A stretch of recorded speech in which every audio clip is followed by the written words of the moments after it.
নবীর শান গাইতাম নাকি তোর বাপের শান গাবো? ঠিক কিনা বলো? আমরা কি তোর বাপের শান গাবো? নবীর শান গাইব, নবীর জন্য জীবন দিব। স্বয়ং আল্লাহ নবীর শান বাড়িয়ে দিয়েছেন।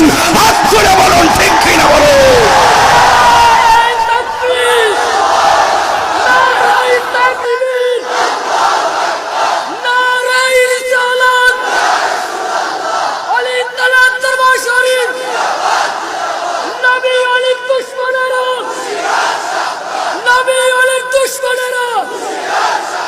থামুন, সময় কম।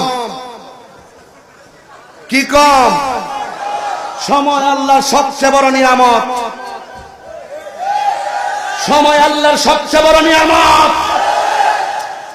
নবীর শান গাইলে যাদের অন্তরে আগুন লাগে, এরা নিঃসন্দেহে ইহুদি খ্রিস্টানদের দালাল।